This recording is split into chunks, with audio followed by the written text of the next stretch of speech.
Amis auditeurs, chers frères, chères sœurs en Christ, que le Seigneur vous bénisse.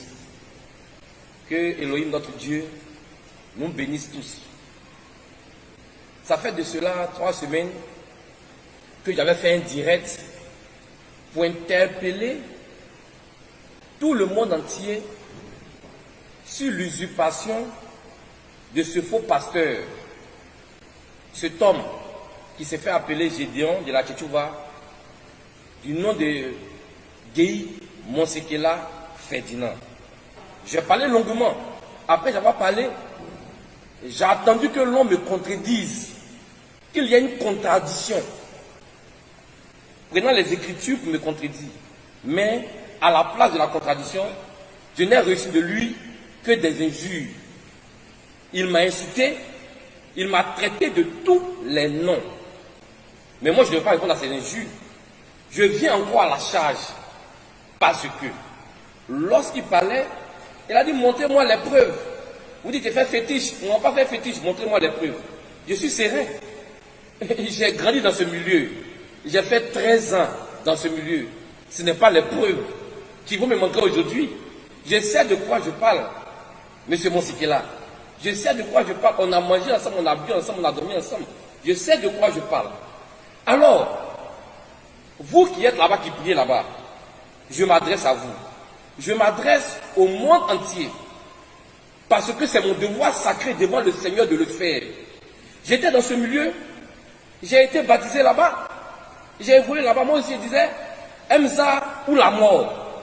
Mais lorsque Dieu m'a fait grâce, j'ai quitté ce milieu. Donc, en tant qu'un croyant, en tant qu'un chrétien, j'ai un droit de repentance. Et ma repentance, c'est le témoignage que je suis en train de faire pour vous dire que ce dans quoi vous êtes, ce n'est pas Dieu. Vous pouvez penser que c'est Dieu. Vous pouvez être honnête, mais ce n'est pas Dieu. Il n'y a pas Dieu là-bas. Donc, je ne parle pas parce que j'ai envie de parler. Je ne fais pas des directs parce que j'ai envie de faire des directs. Mais le Seigneur me demande de le faire. S'il y a des fils de Dieu qui sont là-bas, qui veulent m'écouter, qu'ils m'écoutent. Donc, la dernière fois, lorsque j'ai fait mon direct et j'ai parlé, j'ai montré Robertson, Teddy Robertson, pasteur de l'église de Daloa Emza. Il avait derrière lui une pyramide. Lorsque j'ai fini de faire mon direct, une semaine après, M. Robertson met une peinture dans son église et il écrit Emza. Vous allez voir ça dans l'image que je vous montre maintenant. Il a mis Emza. Mais lorsqu'il a mis cette peinture-là, posez-lui la question, pourquoi il a effacé la pyramide? Ça doit susciter en vous des interrogations. Idem pour le centaure. Lorsqu'on est quitté, on a commencé à parler du centaure. On a vu qu'ils ont mis un drapeau pour cacher le centaure. Mais ils doivent vous donner des explications. Peuple de Dieu, ressaisissez-vous. On ne suit pas une personne parce qu'il faut suivre. Moi, je n'ai rien contre Gédéon. Mais je sais que vous êtes sincère avec Dieu. Et si vous êtes sincère avec Dieu, mon témoignage doit vous aider. J'ai été dans ce milieu. J'ai été un plus proche. J'étais le président des pasteurs de toutes les églises du Emza. Qui est mieux placé que moi pour vous parler? J'étais le président. Ils ne peuvent pas démentir. Lorsque vous prenez les brochures d'Agodio lui-même, 97-98, quand il écrit Zobel, deuxième position, Tovichede, Mak, Maoutonji. Donc c'est un milieu que je connais. Donc aujourd'hui, je vous montre qu'ils n'ont pas pu me contredire, mais ils ont simplement mis des peintures et effacé les choses. Et des injures. Et Gédéon nous demande de montrer que, ou mon papa a fait fétiche, ou vous m'avez fait des fétiches. Je vais lui rafraîchir la mémoire. Voici une photo que je vous montre maintenant. Zobel Agodio avec son marabout qui est là. Il est dans le temple du féticheur, du marabout. Il n'a pas son habit sur lui. Son habit est déposé en bas là-bas sous un courant. Bon, un pasteur qui se retrouve chez un tel type. Ça veut dire quoi? C'est un féticheur, c'est un marabout, on le connaît tous. Donc voici une preuve. Je vais montrer encore une autre preuve. Son oncle, Baboul Pierre, lui-même nous a dit dans ses prédications que c'est un célèbre féticheur. L'homme qui est revenu à la vie 12 fois, il a tué ses 12 fils pour revenir à la vie. Quand il est malade, lorsque ses enfants viennent le voir, il prend leur vie et puis il meurt. Moi j'étais à Lakota, j'ai été chez Babou Pierre. Lors de la première convention, il m'a demandé de partir à Lakota. J'étais avec Gédéon, j'étais avec Guéhi Monsekela Ferdinand. Il m'a demandé de prendre des écrevisses, des gambas, des langoustes. Moi je pensais que c'était pour aller offrir au préfet. Arrivé à Lakota, il nous met dans une voiture, il dit allô au village, il y a un vieux là-bas. C'est mon vieux, donnez-lui. Parce qu'on doit prendre ses bénédictions avant de venir faire la convention. Et je suis parti chez ce vieux-là, c'est la première fois que moi je l'ai vu. On lui a donné les langoustes, les écrits. Il lui l'a vu, c'est des choses qu'il n'a jamais vues. Il était étonné, il dit mais c'est quoi ça là? On dit ah, c'est ton fils Zobel qui est venu te donner parce qu'il veut une bénédiction avant de venir faire une convention religieuse. Mais en ce moment-là, on était tous zombifiés. On était tous dans le canari sacré des Zobel. Donc on ne pouvait pas voir ces choses. Voici Bagoul Pierre ici. Ça c'est maintenant avant la convention juste. Il allait saluer le monsieur Bagoul Pierre, le célèbre féticheur de Djawé. Il allait le saluer avant de faire sa convention. Il allait prendre sa bénédiction. Il nous avait envoyé pour déposer des présents. Mais maintenant il le salue lui-même en personne avant d'aller faire sa convention. Bagoul Pierre, célèbre sorcier de Djawé. Zobel Agodio est ici en train de prendre sa bénédiction avant d'aller faire la première convention qu'on a eue à Ligrouin. Alors, si c'est les preuves, nous avons les preuves. Les preuves ne nous manquent pas. Les preuves sont multiples. On a les preuves. Donc, cette affaire de fétichisme, Gédéon ne peut pas contester avec moi. Parce que Gédéon, il connaît la sorcière de Yassap. Cette sorcière-là, je vais vous raconter son histoire. Zobel était malade. Et il nous a fait croire qu'il devait aller se soigner quelque part. Il a vu son ami qui est... c'est un jeune... Adoukou, Mel. Il appelait Mel Esprit. Il a vu Mel, que Mel, mais toi, tu connais les bons coins. Et puis tu ne m'envoies pas me traiter. Donc Mel l'a pris pour l'envoyer chez une féticheuse qui est à Yassap. Et moi, et les pasteurs, comme il était le président des pasteurs, il a convoqué une réunion chez lui à la maison pour qu'on puisse faire la prière, jeûner prière 3 jours. Alors lui, il est parti le mardi à Yassap. Et nous, on a commencé le jeûne le jeudi. Mais à notre grande surprise, le vendredi, le deuxième jour de jeûne, Zobel est revenu. Gédéon était présent, Robertson était présent, Isaac était présent, Bilé était présent. Tous ces gens-là, ils les ont nommés aujourd'hui pasteurs. Ils sont pasteurs, on les prend, on les nomme pasteurs, sans ministère. Ça, c'est pas mon problème. Mais je m'adresse à vous. Donc, j'étais là, on était en train de prier, et il est venu avec du bandit. Il est venu, il dit, bon, coupez le jeûne. Arrêtez la prière. J'ai une confession à vous faire. C'est Zobel qui se confesse à nous. Vous êtes mes anciens, vous êtes mes prédicateurs. Je suis allé dans un coin où elle m'a envoyé. Je ne savais pas que c'était une féticheuse. Mais quand il s'est arrivé le premier jour, elle m'a demandé un poulet et 1 litre de koutoukou. Toi, tu es un pasteur. Tu vas te soigner chez un tradipraticien, on te demande un poulet koutoukou. Tu ne sais pas que c'est fétiche. Donc, il se confesse. Il dit, je ne savais pas que c'était une féticheuse. Mais c'est le 3e jour, quand je dormais, ma femme, Armelle, elle ne dormait pas. Elle a vu que la femme était en train de faire un rituel dans la cour avec le poulet et la bouteille de koutoukou. Donc quand je me suis réveillé le matin, ma femme m'a dit que ah, cette femme-là, c'est une féticheuse, que vous voyez ce qu'elle a fait la nuit. Donc je suis rentré directement pour venir me confesser à vous, prier pour moi. On l'a cru, on a prié pour lui. Maintenant, lorsqu'il était guéri de cette maladie, 1 mois après, on a dit de faire une fête à l'église. Avant la fête, il a envoyé Gédéon et ce chauffeur aller donner des présents à la dame. Bon, ça c'est contradictoire. Tu dis que c'est une féticheuse. Tu étais là-bas avec la colère. Maintenant tu es guéri, tu envoies des présents pour la remercier. Et c'est Gédéon qui allait donner les présents. Et lorsqu'il est parti, il a été croisé par un frère qui s'appelle Lazare. Il est encore vivant. Nous sommes encore vivants.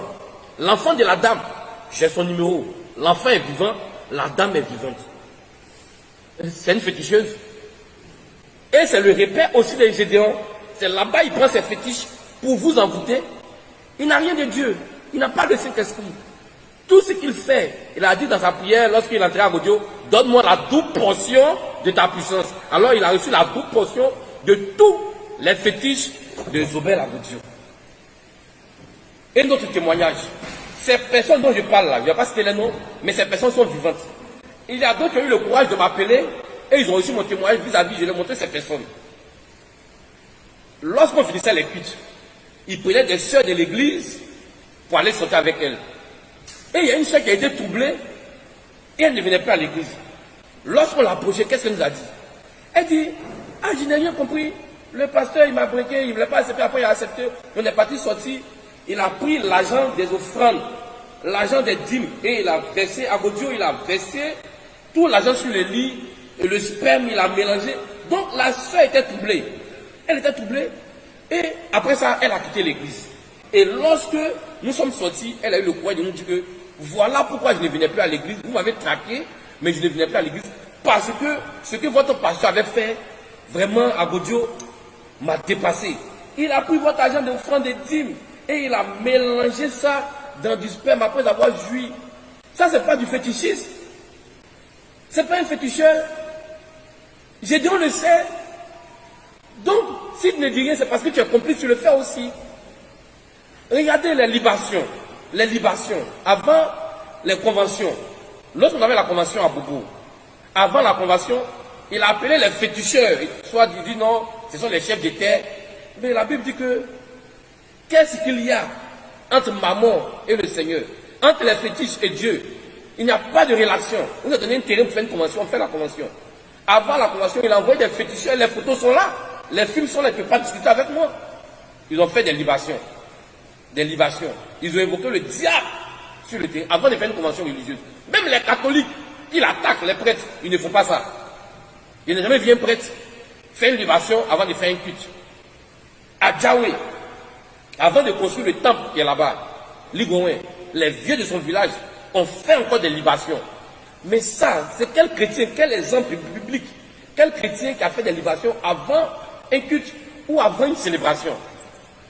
Montrez-moi les Écritures. Lui qui nous demande les Écritures là, moi si tu demandes une Écriture, montre-moi où un croyant, un chrétien a fait une libation. Les apôtres, nos modèles, ont fait une libation avant une évangélisation, avant un séminaire religieux. Je veux des preuves. Je veux des preuves. Alors, lui-même, son propre terrain qu'il a revendu après, qu'il a payé à Jacquesville. Avant qu'on envoie le peuple prier là-bas dimanche, on est parti là-bas mercredi pour aller faire une libation. Spécialement pour aller faire une libation. Mais, posez-vous des questions. Ça vient de Dieu. Ça, c'est Dieu. Il doit toujours, même si c'est Dieu, il doit toujours revenir à ses fétiches. Donc, comprenez que je ne suis contre personne. C'est mon droit de dire la vérité au monde entier. Alors, si Gédéon a soutenu toutes ces choses, c'est parce que lui-même il est dedans. Et c'est lui qui allait donner les présents à tous ces féticheurs. Bablou Pierre, je suis parti avec lui. Yassap, il est parti lui seul avec le chauffeur. Et il ne dit pas son nom, il n'a pas dit son nom, ça ne m'intéresse pas. Donc, c'est pour dire que les preuves sont multiples. Si vous voulez en savoir plus, approchez simplement, ou bien composez simplement mon numéro. Je vais parler avec vous. Ceux qui ont voulu être éclairés, aujourd'hui, ils sont éclairés. Alors, aujourd'hui, je dois dire mon père. Nous, on est au courant de toutes ces choses. On est au courant de toutes ces choses. Il y a eu un pacte de sang. D'abord, Zobel dans sa famille, il y a un pacte de sang. Je ne vais pas toucher les membres de sa famille. Mais Gédéon et lui, ils ont eu un pacte de sang lorsque les gars dormaient encore à Lokozro. À Godio dit quand j'étais pauvre, il était avec Gédéon, la pluie tombait sur nous. À Lokozro, c'est là qu'ils ont fait le pacte de sang pour dire que à vie et pour toujours. Donc, eux, leur but était de s'enrichir. Et lorsqu'ils ont fini ces pactes-là, quand Godio est sorti, il s'est enrichi. Mais regardez un peu sa fin. Il n'a même pas construit une case. Une case. Il n'a pas une case. Avec les millions qu'il nous a pris, il n'a pas pu se construire une case. Sa fin est semblable, est digne de la fin d'un vrai féticheur. C'est comme ça les féticheurs finissent. Ceux qui aiment le game facile là, qui font le pacte avec le diable là, regardez les brouteurs, comment ils finissent. Ils ont l'argent, après un accident grave, ils ne font rien avec cet argent là. C'est comme ça, il n'a rien fait avec cet argent. Il n'a rien fait avec cet argent. Et c'est ce que Gédéon a récupéré aujourd'hui. Donc dites à Gédéon, le pasteur Ernesto Didi, de fermer sa gueule parce que sa gueule n'a plus de crédibilité, tu as perdu toute ta crédibilité. Donc ferme ta bouche et puis maintenant prêche avec la luce parce que ta bouche a perdu toute sa crédibilité aux yeux du monde entier. Vous voyez? Donc, je vous disais, de ne pas suivre une personne parce que vous voulez suivre, parce qu'il récite les versets bibliques. Ce n'est pas ça l'évangile. Ce n'est pas ça l'évangile. Femme ne prêche pas, comment le battre. Tout ça, oui, tu peux nous montrer. Mais lorsqu'on est dans l'évangile, il est battu. Il est battu. Et c'est cause pour laquelle il évite de venir faire le débat. Mais ce débat-là, Gédéon va le faire. Donc, pour vous dire que le mal qui règne, le mal qui règne au milieu de cette secte appelée Emza est trop. Si on veut les énumérer, on va parler pendant des temps. Mais lui, il dit, il a souscrit 2 ans pour nous. Mais moi, j'ai souscrit 5 ans pour toi. Je suis prêt. Je suis prêt parce que les preuves sont multiples. Alors, je vais parler d'un mal et puis attaquer maintenant les problèmes de doctrine. Là-bas, on dit chercher la femme de quelqu'un, ce n'est pas un péché. C'est quelle écriture qui soutient ça? Et Zobé, quand il vient, il lance un mot d'ordre. Non, chercher la femme de quelqu'un, ce n'est rien. Oh, Abba. Non. Montrez-moi une écriture. Et c'est dans ça, j'ai dit, cause pour laquelle il a prôné l'évangile du goûter voir. Moi, je vais dire son nom et je vais dire le nom de cette femme avec qui il est sorti. Je n'ai pas peur de lui. À Dalois, nos chambres étaient côte à côte. L'acheteur était là, de genoux là. J'ai dit, on l'a pris, elle est sortie, elle, devant moi, était là. Et quand elle est sortie, elle est venue dire non, elle est remplie de végétures. Elle est remplie de végétures. Moi, je lui ai demandé, comment tu peux sortir à la femme d'un frère? Il dit, le gars ne croit pas bien. Mais c'est quelle écriture qui nous donne le droit de faire ça? Mais saisissez-vous, vous qui avez vos femmes là-bas, vos enfants, vraiment faites attention. Pensez à l'avenir de vos enfants. Là-bas, prendre la femme de quelqu'un, ce n'est pas un péché. Parce qu'on est sauvé, on a le droit de faire tout ce qu'on veut. C'est quelle écriture qui dit ça? Paul était sauvé, a-t-il fait tout ce qu'il veut? Pierre était sauvé, a-t-il fait tout ce qu'il veut? Les saints étaient sauvés, ont-ils fait tout ce qu'ils veulent? Quand tu parles, ils prennent un Corinthiens 5, qu'il y avait de l'impudicité dans l'église. Mais c'est honteux. L'église est faite pour éduquer, pour ramener les gens vraiment à une vie meilleure. Je ne crois pas que c'est le changement de vie qui sauve. Je parle bien, je sais de quoi je parle. Mais quand même, quand tu es chrétien, tu dois porter des fruits. Mais quels fruits vous portez? Chercher la femme des autres, se goûter entre eux. Moi, j'étais là-bas. Moi aussi, j'écoutais. Mais Dieu merci, je me suis repenti aujourd'hui. Mais imaginez, vous avez une église de 200 personnes. 10 frères goûtent 20 sœurs. Après 20 sœurs goûtent 50 sœurs. Mais ça là, c'est mieux d'aller faire. Les femmes tout qui sont à l'époque là, elles sont plus mieux que vous. Elles se sont déjà dit que non, moi, nous, c'est notre travail. Mais vous dites que vous êtes des chrétiens.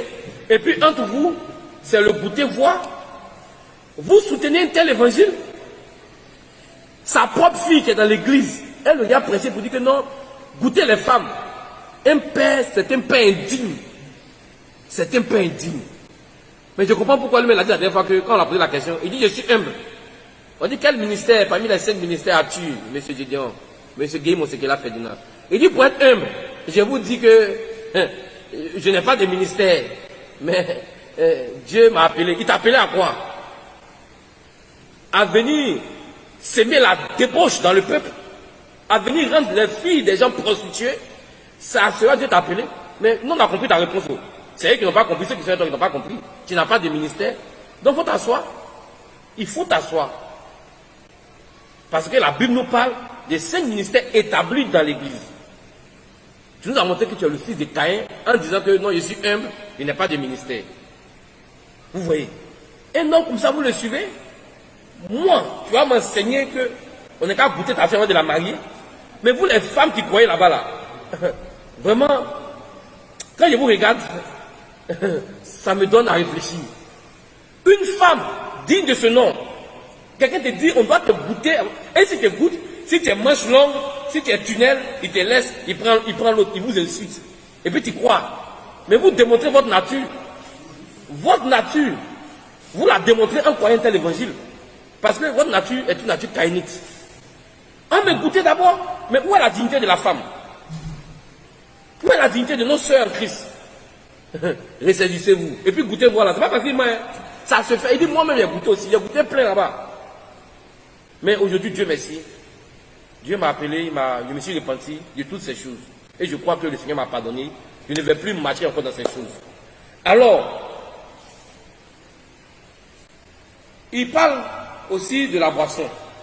Il dit non, moi je ne bois plus. Non, nous on se prenait ensemble. C'est un jugement de Dieu.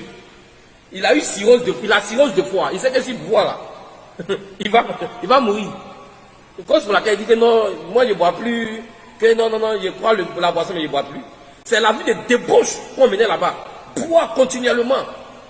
Boire sans cesse. Parce qu'on est sauvé de toutes sortes de boissons. Ça l'a conduit au cirrhose de foie. Comme la cirrhose de foie aujourd'hui là. Il dit non, moi je vous dis, oh, la boisson va pas être moi, ça va être toi. Mais tu sais qu'on dit non, les frères, Dieu m'a jugé parce qu'il vous a prêché de boire comme vous voulez. Et aujourd'hui, j'ai cirrhose de foie, je ne bois plus. Il faut être véridique, au moins avec le peuple. Moi je vous dis la vérité. Oh. Même si on ne va pas à Zobel là, il y a eu un jugement, il n'a pas parlé de ça, il est déjà mort. Il sait ce qu'il a eu quand il est mort. Dieu, il réserve toujours un jugement à ceux qui s'opposent à lui.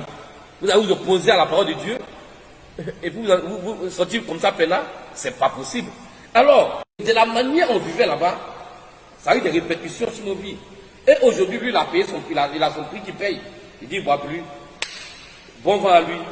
Alors, aussi, on dit non, vous ne parlez pas des fausses doctrines. Là-bas, là, c'est un laboratoire de fausses doctrines. Une poudrière de fausses doctrines. On enseigne aux gens qu'il ne faut pas qu'on coupe les kikis. Parce que Zobel, son prix n'est pas coupé pour se venger. Il dit aux gens, ne coupez pas vos kikis. C'est quelle écriture qui dit aux croyants, aux chrétiens de ne pas couper les kikis? Et Gédéon, son enfant, son kiki n'est pas coupé. Mais toi, Gédéon, ton kiki est coupé. Donc, ils croient ça. Tous les frères qui sont là-bas, aucun kiki n'est coupé. C'est quel évangile qui enseigne ça? Montrez-nous ça dans la Bible. C'est une fausse doctrine, c'est une doctrine du diable. C'est du fétichisme. C'est du fétichisme qui est là. Le fétichisme là. Voilà ça devant vos yeux. Ne coupez pas vos kikis. Alors, ça c'est une fausse doctrine. La doctrine du baptistère. Nous là, on baptise partout. Parce que la Bible dit celui qui croit là, de le baptiser. Donc j'ai essayé de marcher avec toi et puis il y a de l'eau, tu as cru là. Si tu dis, est-ce que je ne vais pas mon baptême? Je dois te baptiser comme Philippe l'a fait. Comme les saints l'ont fait. Alors, partout il y a de l'eau, nous on baptise. Maintenant pour vous, vous écoutez où? L'eau qui coule. Il y a un verset de la Bible qui nous dit qu'il faut baptiser. Dans l'eau qui coule, j'ai besoin de ce verset. Une eau qui coule obligatoirement. Moi, j'ai besoin de ce verset. Si vous me montrez ce verset, je me répands, vous allez me rebaptiser. Parce que moi, je vous dis, hein, quand je suis venu croire ici avec 4 ans, je me suis rebaptisé. Parce que le baptême de Gédéon, ce n'est pas un baptême chrétien. C'est un baptême purement diabolique. Et si je reconnais que ce qu'il fait du diable, alors je dois me baptiser. Je me suis baptisé à nouveau, ça fait 4 ans. Et je suis à l'aise. J'ai vu ma vie chrétienne peinard. Alors, nous condamnons le baptême dans l'eau qui coule obligatoirement. Ce n'est pas une doctrine du Seigneur, c'est une fausse doctrine. Si vous avez les Écritures, nous sommes là. Ils ont mis un cheval là-bas, un cheval mélangé à un homme. Le Sagittaire, le Centaure. Le Centaure, c'est un signe démoniaque. C'est un signe du diable. C'est les Illuminati, les Rose-Croix qui utilisent ces signes-là. Et lorsqu'on a posé des questions sur ces signes, ils ont remplacé ça petit à petit par le cavalier. Mais dites-nous où le centaure est passé et où a Dieu enterré. Ils ont fait un centaure qui vise le ciel. C'est-à-dire ils croient toujours à ça. Ils ont toujours les signes démoniaques avec eux. Mais vous vont croire au cheval, l'homme qui est sur, à cet homme qui est sur le cheval dont la Bible a parlé. Vous voyez? Mais le centaure qui flèche le ciel là, où ils ont enterré à Dieu là, c'est là-bas. Posez-là la question où la Bible a parlé du centaure. Mais vous n'êtes pas des ignorants quand même, vous n'êtes pas déjà à l'école. Vos parents vous ont mis à l'école pour que vous puissiez vous défendre aussi dans la vie. On ne croit pas comme ça. Posez-leur des questions. Quel centaure là, ça veut dire quoi? Est-ce que le centaure est un signe chrétien? Posez-leur la question. Donc sur les centaures, il y a problème. Et là, nous les interpellons. Alors, nous voulons vous dire que nous avons lancé un appel à Gédéon. D'abord, dans une salle, un appel classique. Il a dit non, trouvez-moi dans la jungle. On dit on est d'accord de descendre dans la jungle pour venir faire ce débat-là. Mais il faut que ça soit un débat civilisé. On ne va pas venir, comme il a fait avec le russophone, il a chassé. Il nous dit venez, on vient, les modérateurs s'entendent, le temps de passage, s'il a fait 10 minutes, c'est que c'est un garçon. S'il a pu résister pendant 10 minutes, c'est que c'est un garçon. Mais il sait ce qu'il fait. Mais nous sommes là pour le pousser à bout. Donc, je voulais encore interpeller un peu mes amis, ceux qui me suivent, ceux qui sont encore MSA qui ne savent pas dans quoi ils sont. Je voulais interpeller le monde entier que Gédéon, Guéhi Monsekela Ferdinand, il est tout, mais il n'est pas un homme de Dieu. Moi, je l'appelle comme ça, le pasteur Ernesto Didier. Il y a quand il prêche là, il a un micro, il tourne sur lui-même, il tourne. Ça, vraiment, ça me fait rire. Ça me fait rire. Pasteur Yorobo, c'est le pasteur Yorobo, pasteur Daichi. Donc, je vous dis, je vous interpelle pour vous dire que cet homme, ce n'est pas un homme de Dieu. C'est votre argent qu'il vise. Donc, je voulais vous lancer un appel pour que vous puissiez quitter ce milieu. Ceux qui peuvent quitter ce milieu. Ceux qui sont abonnés à sa page, quittez-le dès maintenant, quittez cette page. Ils n'ont rien à vous donner, à vous servir, que de prendre votre argent et vous conduire en enfer. Aujourd'hui, quand je vois tous ceux qui le suivent, les Robertson, les Exxon, les Roland, vous voyez que c'est bien les noms, on se connaît, les Isaac Kwao, les billets Dominique. Mais on sait à quoi on a cru au début. Nous savons à quoi nous avons cru. Aujourd'hui, pour de l'argent, vous abandonnez la voie de Dieu pour suivre Robertson et pour suivre Gédéon. Il dit que non, madame est au-dessus de nous. Mais toi, tu fais quoi au-dessus du MSA? Ça, c'est le premier pape noir. Gédéon, c'est un pape. Mais un pape noir, un pape guéri. Pape Guéhi Monsekela Ferdinand. Tous les pasteurs t'appellent maître. Et là, tu dis que non, dans l'église, on ne doit pas mettre un au-dessus de l'autre. Mais pourquoi tous les pasteurs te rendent compte? Et tu menaces Robertson, il est face dans une église, tu les menaces et tous. Alors, je vais finir par là. Vous devez vous ressaisir. Et dire simplement à Gédéon, mais Gédéon, les gens là, ils t'appellent au débat. Le pasteur Adengra, il t'appelle au débat. Il dit, il est prêt à descendre dans la rue. Il faut simplement dire, ok, j'accepte. Et puis vous allez vous confronter.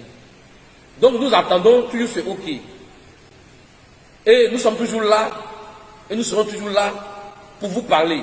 Aussi longtemps qu'il combattra la parole de Dieu, il va nous trouver toujours devant lui. Nous serons toujours là pour défendre la doctrine du Seigneur. Nous n'allons pas attendre le Seigneur descendre lui-même pour faire ce combat. Nous allons faire ce combat. Parce que nous avons les armes pour pouvoir le faire. Ce qu'on peut faire là, on laisse pas ça à Dieu. Nous-mêmes on le fait. Donc nous sommes prêts à combattre jusqu'à notre dernier souffle. Sur ce, que le Seigneur nous bénisse et à bientôt. Je suis le frère Samuel, côté de Yaoundé, au Cameroun. Et voilà comment j'ai été libéré de faux pasteurs, de ces faux pasteurs Gédéon de la Tchatchouba, du côté de Côte d'Ivoire. J'aimais trop regarder ces vidéos à Facebook, à YouTube et partout sur les réseaux sociaux. Alors, j'aimais trop ces vidéos.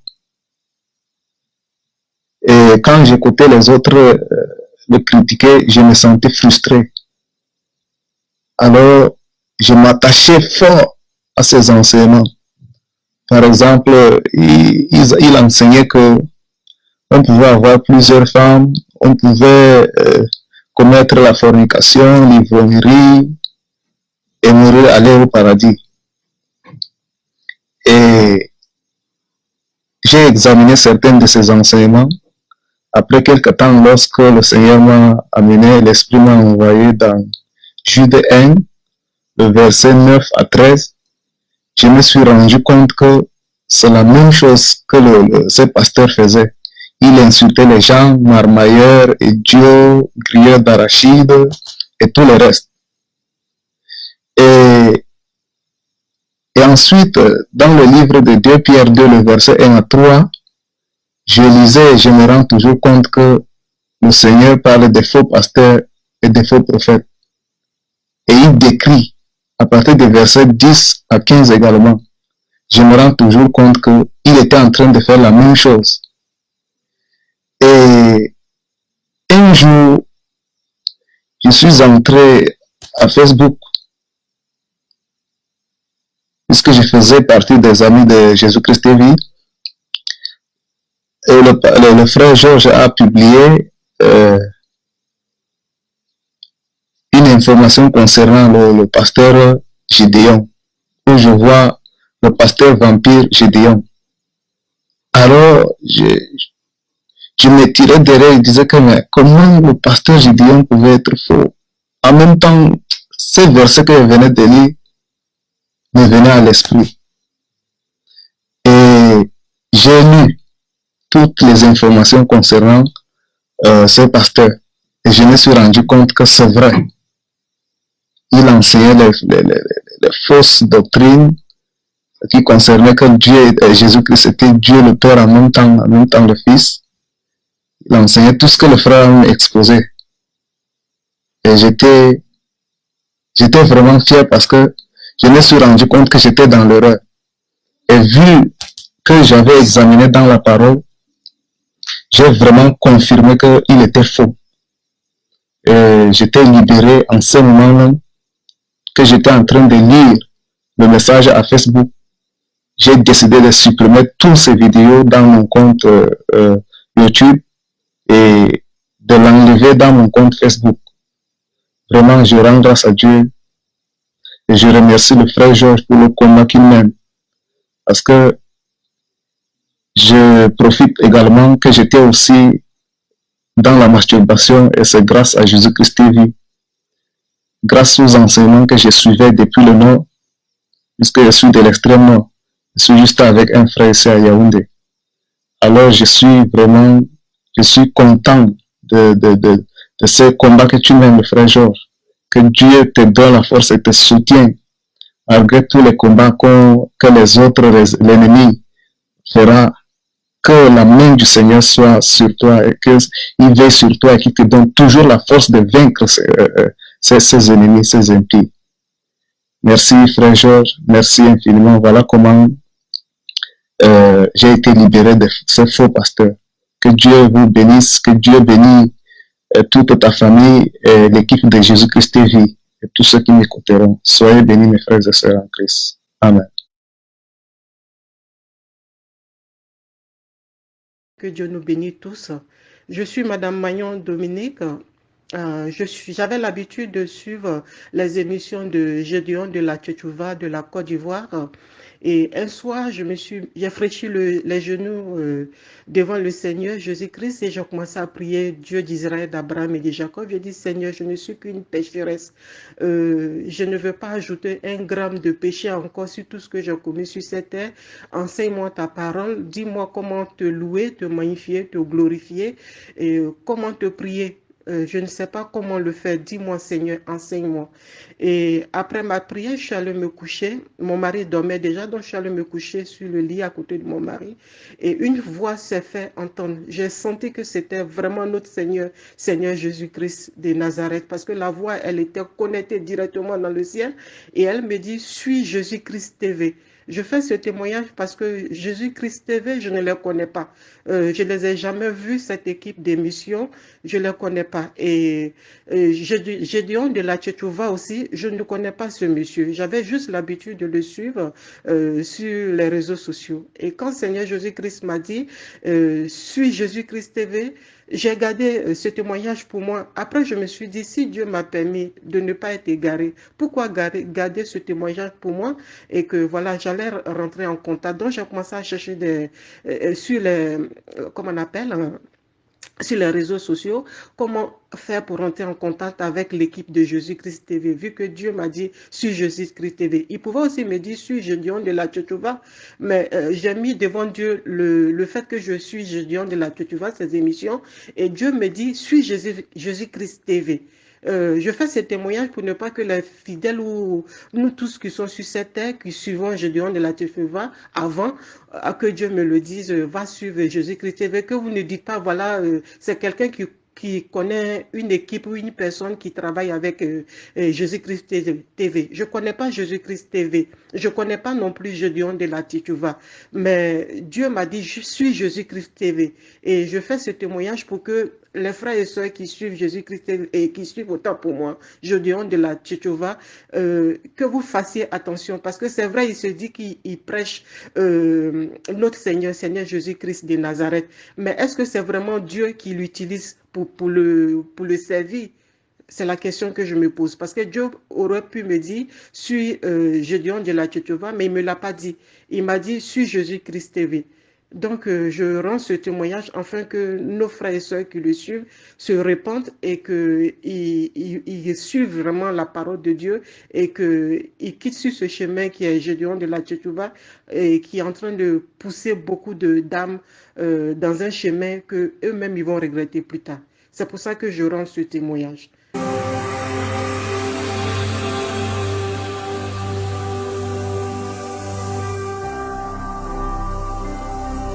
Jésus-Christ TV,